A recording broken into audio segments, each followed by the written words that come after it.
নিকি হঠাৎ করে অসুস্থ বোধ করে। আমাদের বিড়াল, যা আমাদের চোখেও ধরা পড়ে।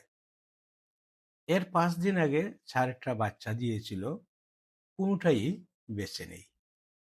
ভাবলাম এর জন্য হয়তো মন খারাপ করে বসে থাকে সব সময়। অল্প অল্প পানি ছাড়া খাবার দাবার বন্ধ।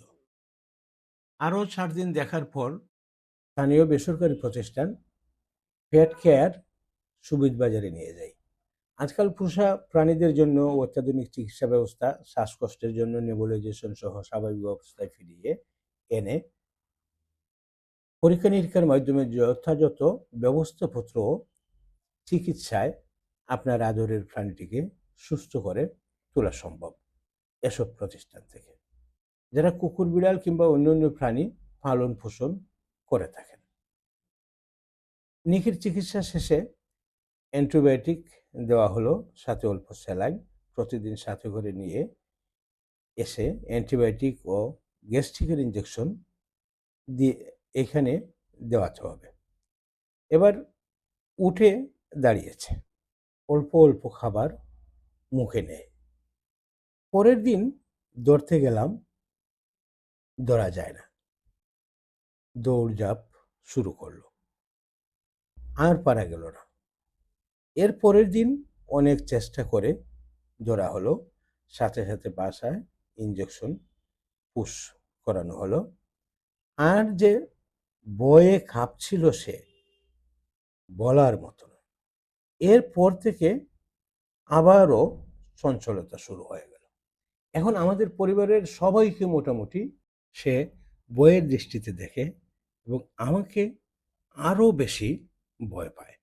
যেমন এই যে তাকে কোনো অবস্থাতেই একটি ভিডিও করা যাচ্ছে না, তাকে দেখাবো, আপনাদের সামনে তুলে ধরবো, এই সুযোগটা সে দিচ্ছে না। এমন ভয় সে পাচ্ছে, তাকে আর চিকিৎসাও দেওয়া যাচ্ছে না। যাক, এর পরের দিন 6 দিন আগে হারানো বিড়াল এলাকা বিস্তার করতে যেয়ে প্রচুর মার খেয়ে চোখে আঘাতপ্রাপ্ত হয়ে হারিয়ে যায়।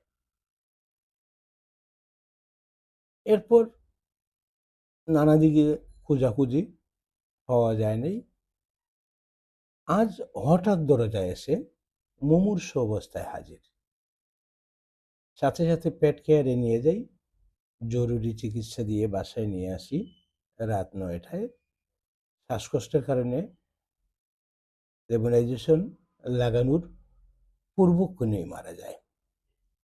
অজ্ঞাত কারণে তার নাম পরিচয় সামনে আনা হয়নি। এটাই ছিল আমাদের পরিবারের সবচাইতে আদরের বিড়াল। দবদবে সাদা, আর উপরের দিকটা লেজ সহ কালো। সবকিছু হারায়, সবকিছু হারিয়ে যায়, তবু মানুষ খুঁটিনাটি খুঁজে, না বুঝে এ ধরায়।